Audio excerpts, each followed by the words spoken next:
Okay, hello, ladies and gentlemen.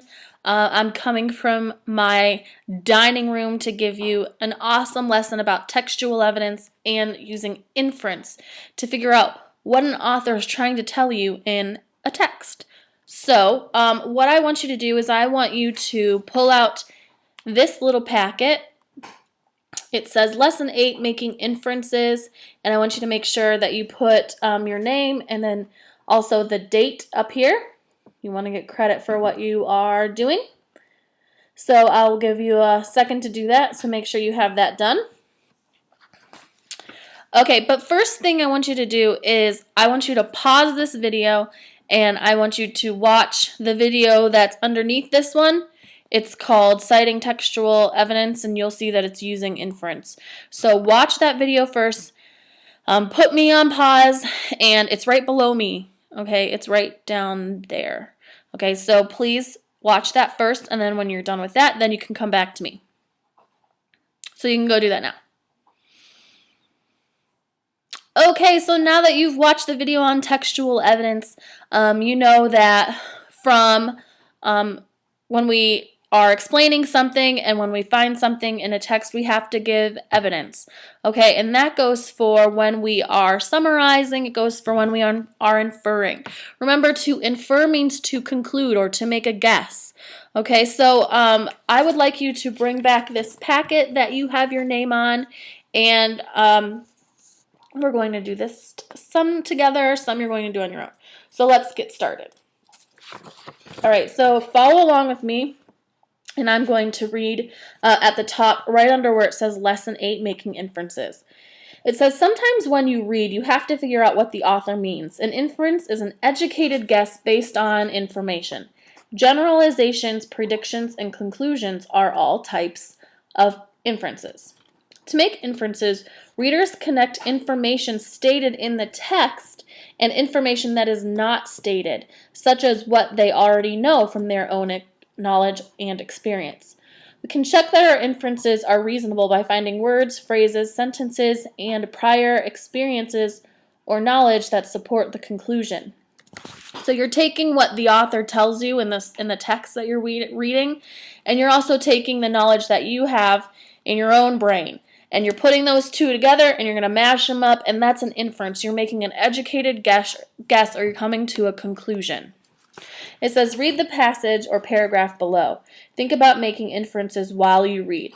So while you're reading this silently and while I read it to you, I want you to think about and make guesses about who this author is and what they're trying to tell you as the reader. It says, follow along. It's in that little box. It says, every child should learn to play a musical instrument and to appreciate music. Music is an important part of cultures all over the world.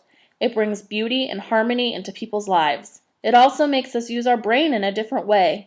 That is why I think that we need more music programs and lessons in all schools. So let's look at number 1. But first, I want you to read that silently on your own. You just heard me read it, but now I want you to read it on your own. So pause this video and read that short paragraph once again.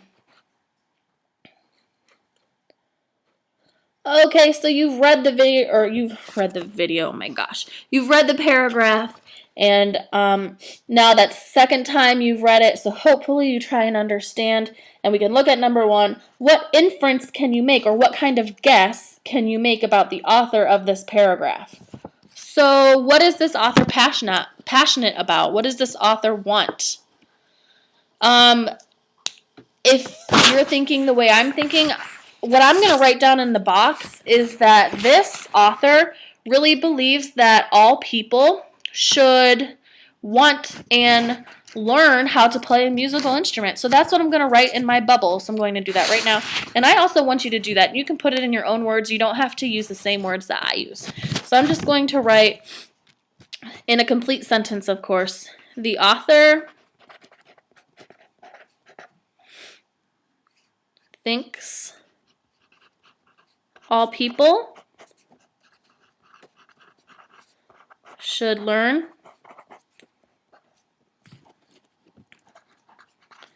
how to play a musical instrument.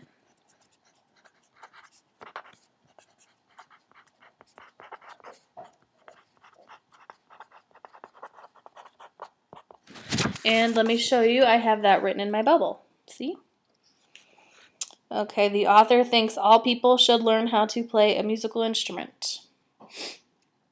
All right, so what do you think we're going to write in these three ovals right here? If you said textual evidence, you're right.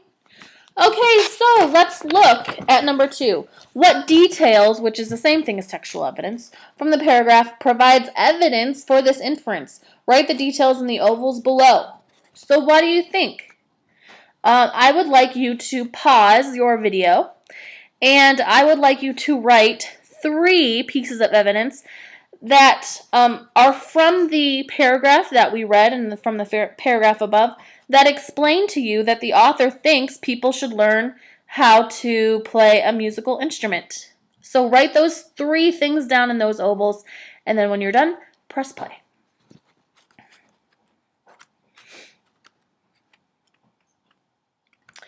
Okay, so I'm assuming you have all written down your 3 pieces of evidence. The pieces of evidence that I've come up with are that, number 1, music is an important part of cultures all over the world.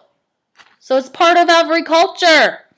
The second thing is that it's beautiful and it brings harmony to people's lives. I mean, I don't know about you, but I couldn't live without music, okay? It's every day in my life.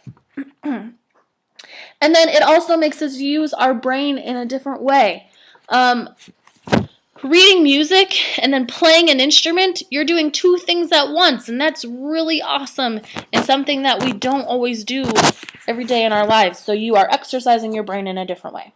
Okay, so there's 3 ways, 3 pieces of evidence that support our inference of the author really thinks that everyone should just be playing musical instruments. Okay? So what I want you to do now is I want you to turn the page. And you should come to this page right here. It's called guided practice. So that means that you and I are going to practice together. Okay? It says, and I'm reading the directions, so I want you to read them along with me. Read the passage. Write your answers to the boxed questions as you read to check your understanding. All right. So this article is called Growing Giant Sunflowers. And the first paragraph is called Some Really Big Flowers. And I'm going to read it, and I want you to read it along with me. The size, height, and beauty of giant sunflowers attract many gardeners. Normally, giant sunflowers grow to be about 7 to 10 feet tall. Their flowers grow to be about 12 inches across. That's bigger than a basketball. Some people, though, try to grow their flowers even larger. In 1983, a woman in Canada grew a sunflower that was more than 32 inches across. That's as wide as an open umbrella. Then, in 1986, a person in the Netherlands grew a sunflower that was more than 25 feet tall. That's taller than many people's houses. These flowers both set world records. Growing sunflowers of your own can be a lot of fun, whether you set records or not. Getting started. Giant sunflowers are perfect for young gardeners. The seeds are large and easy to sow, then the soil is loose. When the soil is loose. Plants shoot up quickly in hot weather and grow well in almost any type of soil. The amount of sunshine your flower gets will affect how they grow. For larger flowers, the side of a building or a fence facing south is a perfect place for planting. If you would like your plants to be very tall, try planting on the side facing north. The plants will grow taller from having to stretch to reach the morning sun.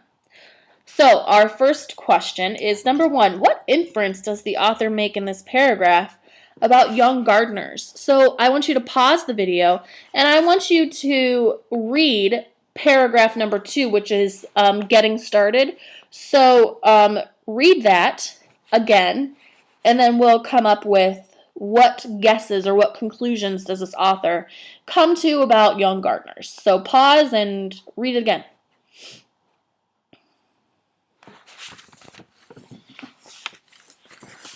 All right, so you've read this paragraph again. What is the author trying to say to us? What inference does the author make in this paragraph about young gardeners? I hope you wrote it down. Pause it and write down, what inference or conclusion does the author make in this paragraph about young gardeners? Okay, so it says right here in the text, the first sentence says, giant sunflowers are perfect for young gardeners. Well, it doesn't say what kind of inference, so we're going to read on. The seeds are large and easy to sow when soil is loose, and sow just means plant. Plants shoot up quickly in hot weather and grow well in almost any type of soil. So, what can we say for number one? What inference does the author make in this paragraph about young gardeners? Well, that sunflowers are going to be really easy for them because, number one, the seeds are pretty big, and they're really easy to plant, and they grow in every kind of soil. So if you have that down, kudos to you, you're awesome. If you didn't, we'll get it next time, but I want you to try and write that down in your own words. And it's just the first, second, third sentence in this paragraph. So pause the video and write down your answer.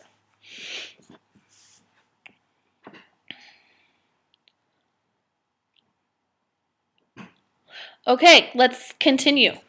The next paragraph is called Caring for Your Sunflowers. And I'm going to read it, so read along with me. Once your baby plants start to sprout up out of the soil, water them just once a week. Give them a heavy soaking of water. That way the water will go deeper into the ground.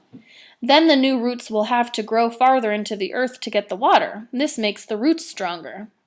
Then the new roots will have to grow farther into the earth to get the water. I just read that. You guys, I'm sorry. Let's start again. All right. Once your baby plants start to sprout up out of the soil, water them just once a week. Give them a heavy soaking of water. That way the water will go deeper into the ground. Then the new roots will have to grow farther into the earth to get the water.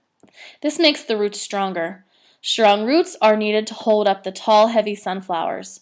Once your sunflowers grow bigger, start giving them less water more often. A light watering once every evening can work very well. Okay, so if you flip your paper and look at number 2. What inference can you make about water? What do you think? What guess can you make about water? And then this is not just about water as it pertains to every single thing growing. This is water having to do with sunflowers. So what do you think? And if you can't remember, look back in this paragraph, caring for your sunflowers. Okay, and I'm going to look, and I want you to turn it over and look. It says, once they start to sprout, water them once a week. Give them a heavy soaking of water. That way, the water will go deeper into the ground, and the new roots will have to grow farther. And then, once your sunflowers have grown a little bigger, water them less. So we can make an inference that water is really important at the beginning of these little sunflowers' lives. Okay? Once they get a little bigger, we can water them a little bit less, but trying to make sure that they're watered every day.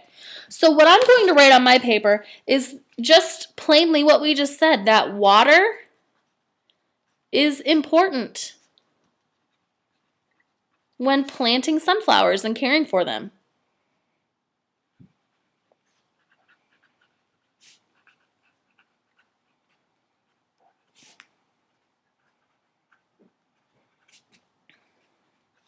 So you will see, let me show you. I've written in a complete sentence. Water is important when planting and caring for sunflowers. That's the conclusion I'm coming to about water. All right, then number 3, what do you already know about growing sunflowers? That's a good question. Write down what you know about growing sunflowers. Pause this video and write it down. Pause it right now.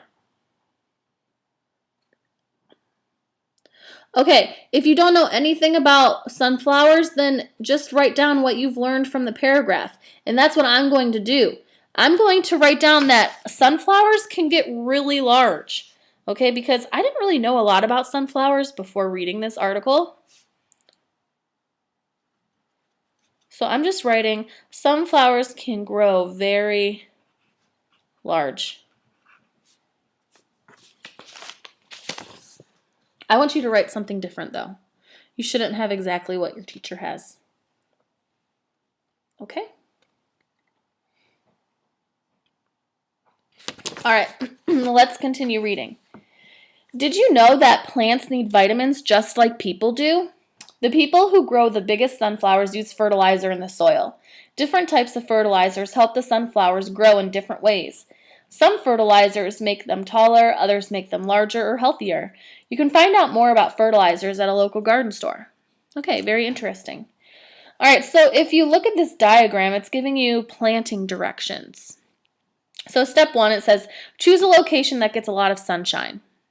Number 2, wait until the last danger of frost is passed during planting. Frost will actually kill plants, especially little baby plants.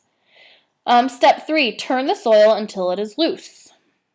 Step 4, plant seeds about 1 inch deep. Step 5, pack soil firmly over seeds with your hand. Step 6, spray water gently over the seeds. And step 7, keep the soil extra moist for 3 to 7 days. So you want to continue watering the soil even before the plants have sprouted. So turn to page 67. That's the next page. And we're going to read the last bit about sunflowers. Follow along with me. Now just for show. One of the best things about sunflowers is their delicious seeds. To save your giant sunflower seeds, cover each flower head with a paper bag. Do this as soon as the flowers begin to dry out. As the seeds ripen, this will protect them from hungry birds. You can roast your sunflower seeds in the oven or eat them straight off the dried flowers. Don't forget to save some seeds for next year's garden. Very interesting. I didn't really know that you should put a paper bag over the actual flower to, I just didn't connect the two. Hello, that makes sense. The birds love sunflower seeds. So if you want to keep them for yourself, then you better protect them.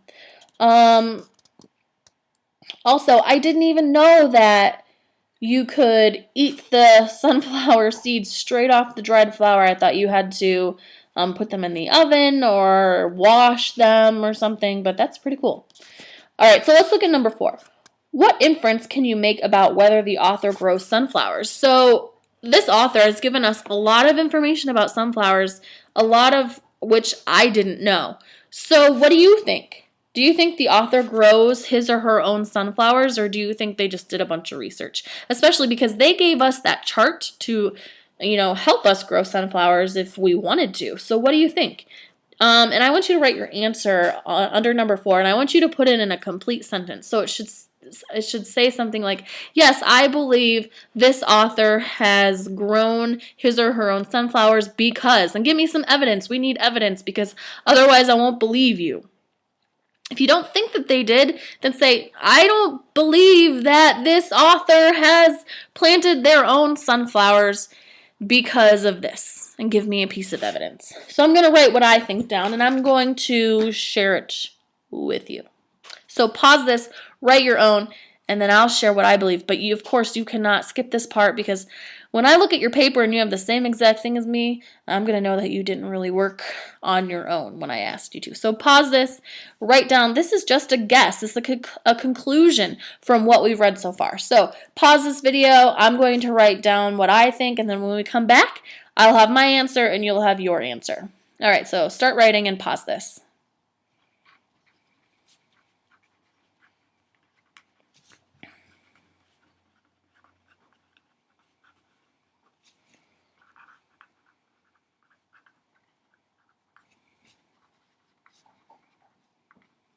Okay, if you're coming back right now, I'm still writing, so you have to give me a moment.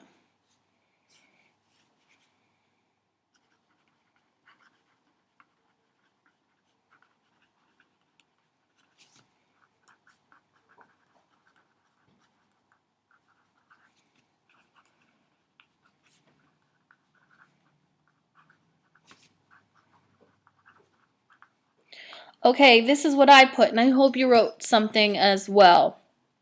I put, yes, I believe the author has grown his or her own sunflowers because of the detailed chart and the information they shared with us. So let's go to number 5. Why do you feel your inference is reasonable? Okay, that's just saying, why do you think your inference is correct from what you read? And, I know that because I provided textual evidence.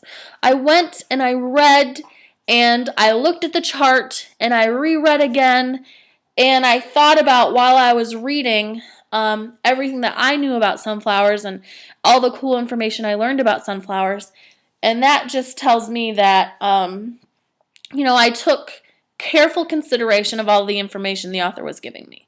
So I want you to put in your own words why you think what you wrote down for number 4 is reasonable or correct. And I want you to write that in a complete sentence. And pause this video, and I want you to write that down.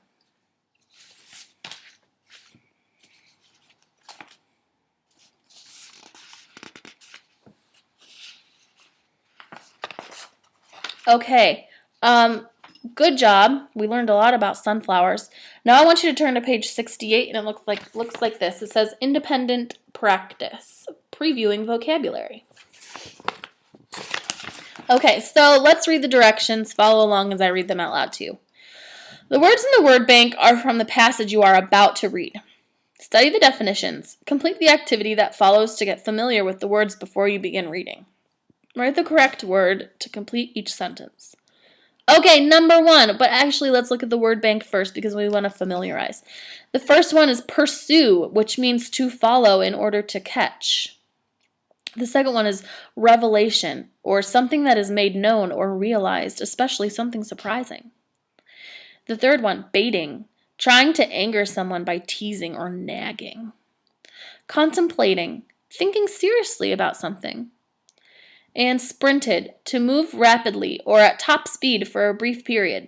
So I'm going to read numbers 1 through 5 for you, and I'm going to read them quickly to you, and then I want you to pause the video, and I want you to fill in the blanks. Number 1 says, my dog would love to blank the neighbor's cat, but we keep him on a leash. Number 2, the runners blank to the finish line. Number 3, when John simply ignored his little sister's teasing, she gave up blanking him. Number 4, Jen was blank bidding on the bright painting when Tony announced the silent auction was closed. And number 5, the blank that the prize was a new car thrilled the game show winner. Okay, so pause this video and fill in the blanks.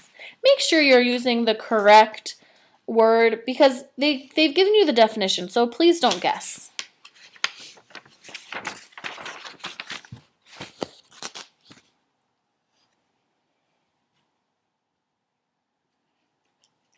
Alrighty, so now that you've looked at the vocab and you've gotten a little preview, I would like you to follow along as I read this text to you. And then you're going to answer the questions after we're done reading. So see the question right here? It says number 1, what inference can you make about what makes rabbit nervous? So you're going to actually write your answer underneath this question. Okay, and then if you turn it over to the back, you'll see that there's one more, and it's number 2 right here. It says, what inference can you make about what the crocodile will do next time he hears about trouble? So you're going to answer those 2 questions, obviously, after you're done reading. All right, so follow along. This is called Why the Crocodile Has a Bumpy Back, a folktale. This is actually a folktale, which is cool. A folktale is used to explain something that happens in nature, but it's a made-up story. Okay, so follow along with me. Long ago, the crocodile's back was as smooth and soft as a little child's back. One afternoon, the crocodile was taking a nap beside the river. Unexpectedly, the rabbit came dashing along and bumped right into him. "Rabbit," said the crocodile, "why did you wake me? And why are you all out of breath?" "I've been running away from the dog all morning," the rabbit panted. "A man sent him to pursue me. I think the man wants to have me for his dinner." Suddenly, the rabbit had a revelation that made him nervous. "You're not hungry, are you, crocodile?" he asked uneasily. "No," said the lazy crocodile. "I've already had my dinner. It was unbelievably delicious." The rabbit gave a sigh of relief. "That's good," he said. "I've had enough trouble for one day." Well, said the crocodile, I never have any trouble. In fact, I bet trouble would be afraid to bother me. I don't think you should talk like that, the rabbit warned him. Trouble might not like to hear you to talk about him that way. You're only baiting Trouble to show you his bad side. The rabbit hopped off, anxious again to get further away from the dog. The crocodile, though, could not stop contemplating what Rabbit had said. The more he thought, the more angry he became. At last, he decided to go find Trouble and tell him to mind his own business. All right, so right now I want you to answer this question number 1. What inference can you make about what makes Rabbit nervous? So pause this video and answer your question in a complete sentence.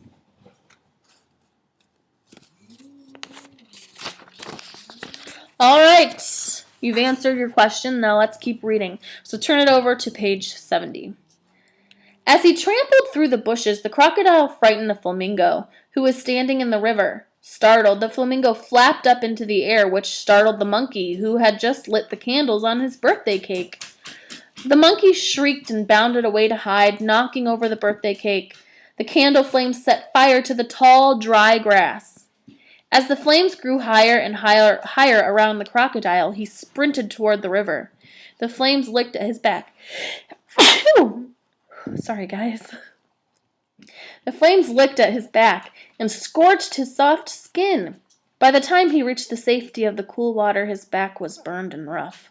Ever since then, the crocodile's back has been bumpy, and he's been an unhappy, grumpy fellow. Right, so we know that this is not a true story. It's a folk tale, and it's made to teach kids a lesson or to explain something that has happened in nature. So this story is told long ago. It's passed on from generation to generation to explain to children why the alligator's back is so bumpy, and the story explains it. But we know that animals can't talk. That's personification when authors include that in a story.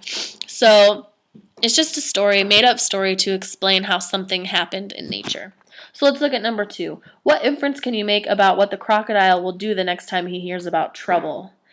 Okay, so write your answer to that question down under that box. And I'm going to pause it and let you do that. So you can start doing that right now.